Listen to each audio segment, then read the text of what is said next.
All right, guys, we are at Culp's Hill in Gettysburg at Spangler's Spring. Now, if you know anything about Gettysburg, if you know anything about the Battle of Culp's Hill, you'll know Spangler's Spring.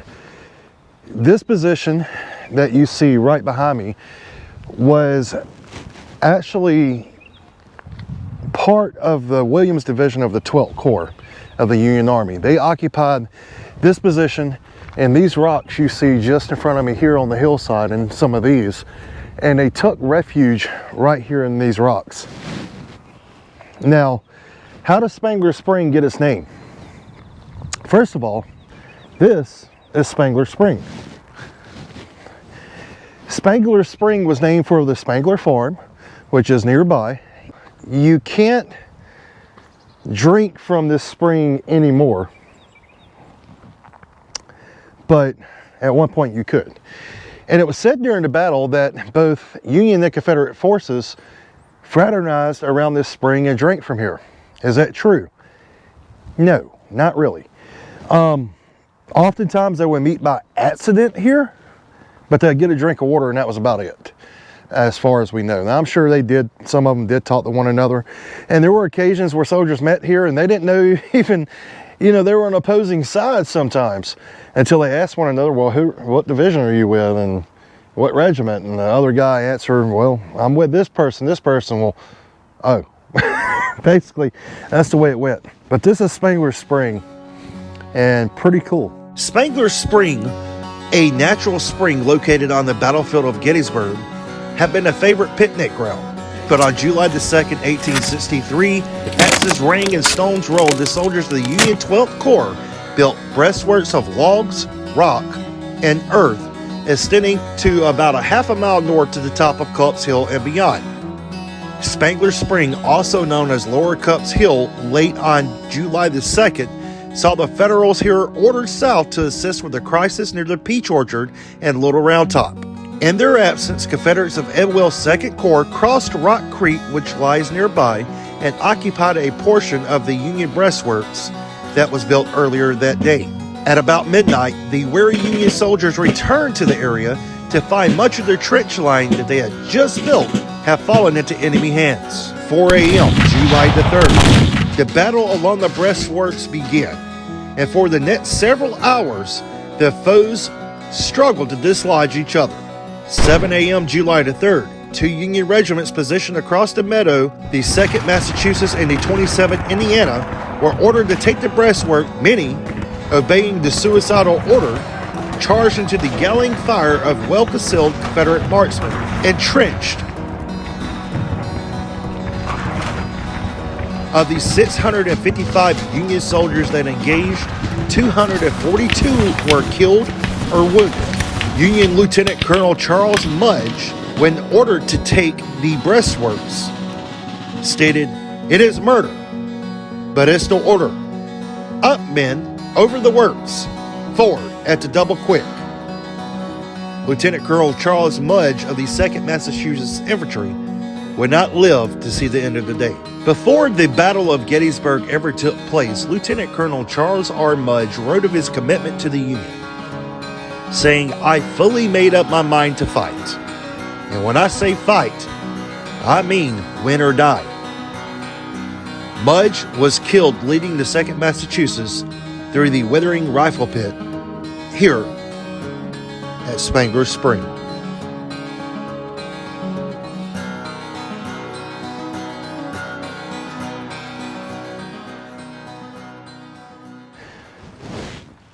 So what happened here was that Williams Regiment Division was in this location. They had earthworks they built up.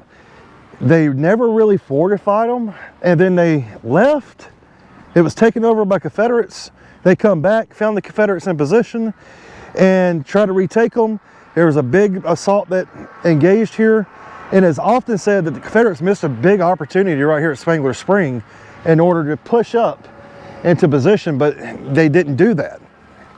So I'm not going to get into everything about it here because it would take such a long time to do, and I don't have a whole lot of time. But I just wanted to show you Spangler Spring and some of the rocks and the place that is a place of legend here in Gettysburg, Pennsylvania. The soldiers from both sides meet at this spring and fraternize? No, they did not. That is a local legend, a legend that's been passed through history that is not true. Could it have happened? Yes, but we don't know about that. All we do know is that soldiers were actually meet here by coincidence, not knowing that the other soldier was from the other side until they said, hey, who are you with? And then all of a sudden they look at one another like, okay, we'll see you later because you're on opposing sides. But basically, for the most part, this is what Spangler Spring looks like. So if you've never been here, well, now you have. Thought this was very cool. This is veterans of the 2nd Massachusetts Infantry posing around the monument here. Wow, pretty neat.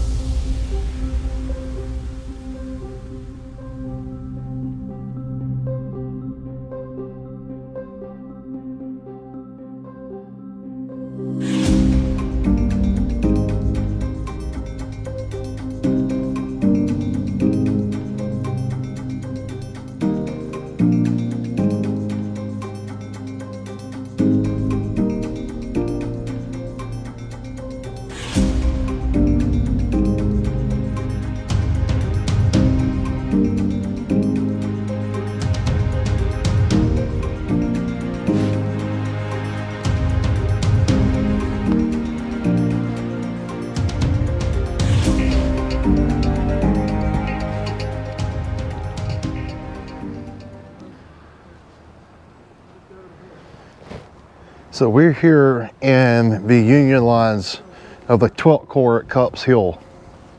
And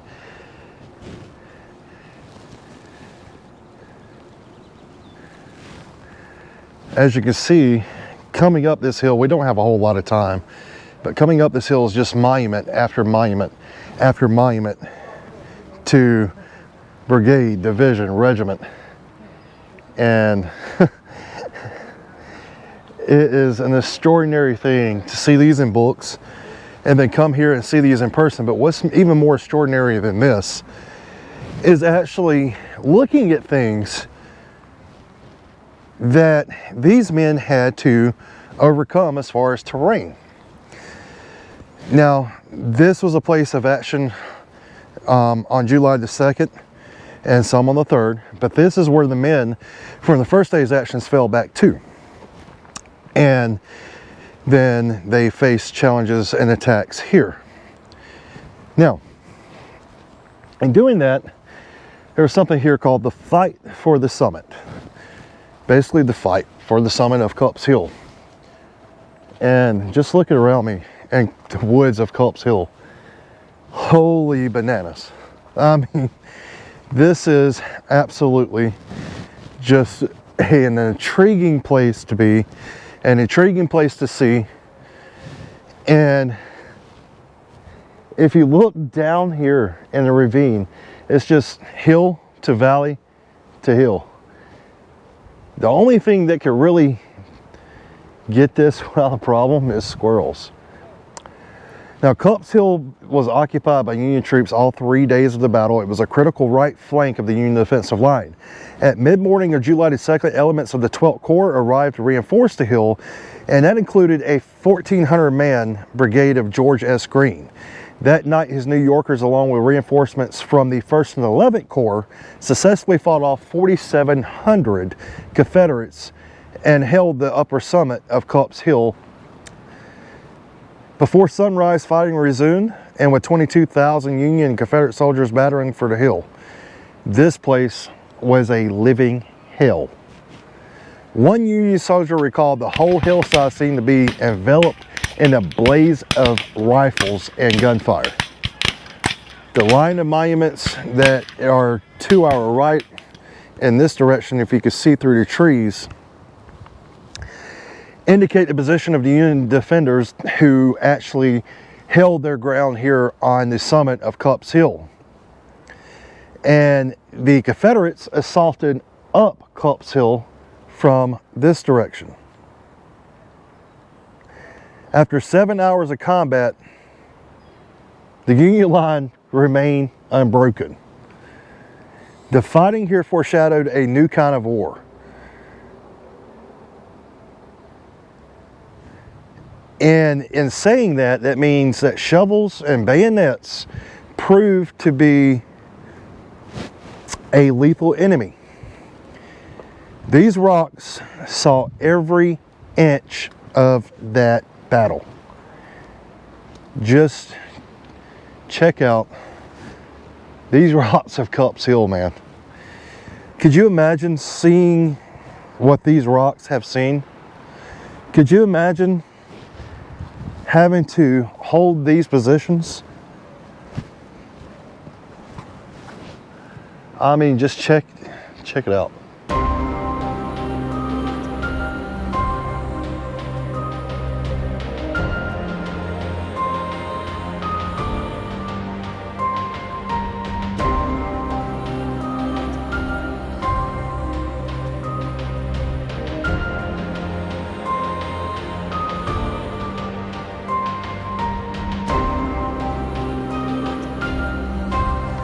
Okay, so we're going to see just maybe another side or two here at Culp's Hill, but we have a lot of battlefield we have to cover, and we do not have a whole lot of time to cover that battlefield.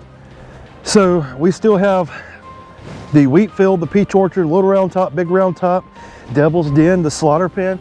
We still got so much we got to cover. So we need to be on the road, but at least we got to see a little bit of Culp's Hill.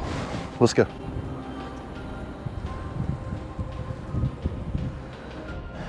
Okay, so we got to give a little bit. We can't see every single thing, because if we did, we will be running out of time and wouldn't have time for the main portions that I really want to see and cover, which is the Round Tops and Devil's Den. You know, the things that's synonymous with the Battle of Gettysburg that people think about first. Culp's Hill should be one of those.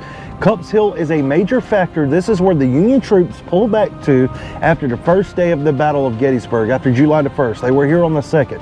And this is what led to everything else.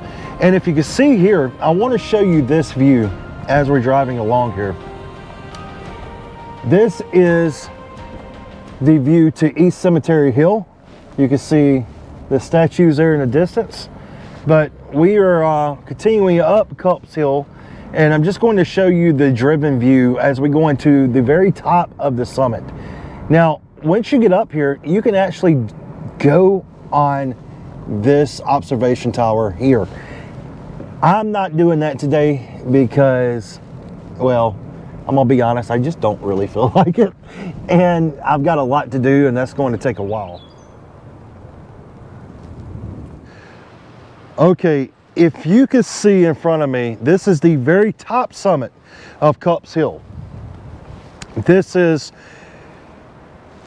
a stupendous view of the summit. This was the summit that was trying to be held. All through here is Confederate defenders, or Confederate attackers rather, with the Union defenders on the top. And oh my gosh, could you imagine having to climb these hills and attack? I couldn't.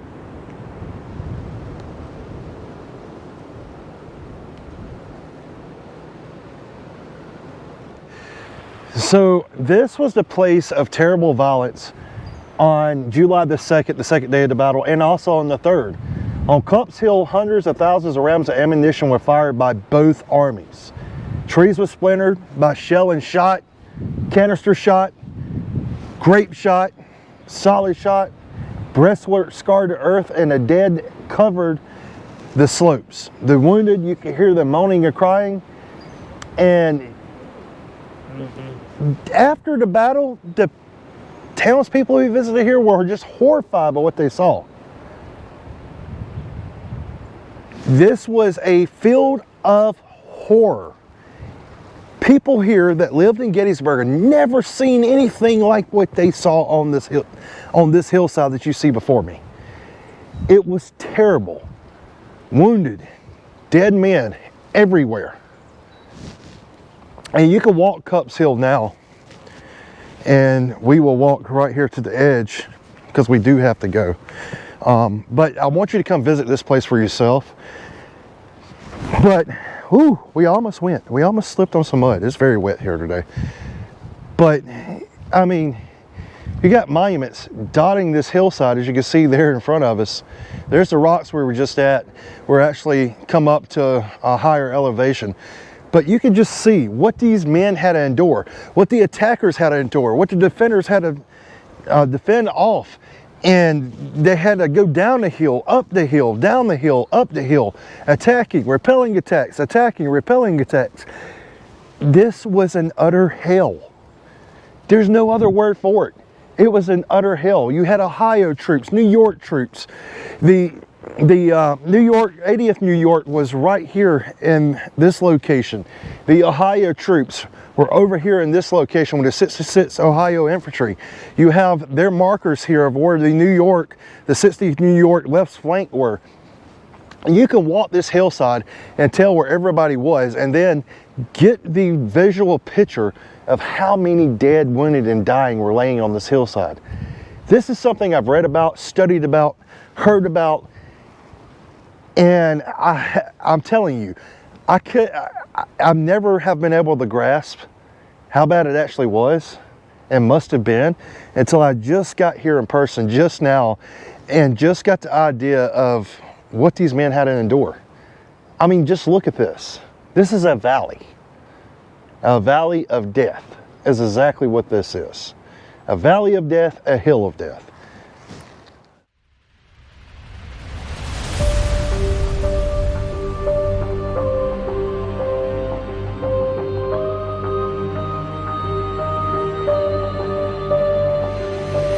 So we're fixing to leave Culp's Hill, but again, this hillside that you see here was just a valley of death. Much like the situation we have today that's going on overseas. Could you imagine being a resident of the town, the city of Gettysburg, and then after 3 days of vicious fighting that's taking your city in its grasp, you come to a place like this to find a place that was once beautiful to now be stained with blood? I mean, it was a horrible scene. So we're leaving Culp's Hill. We're going to continue. We'll see you on the next episode of History 7.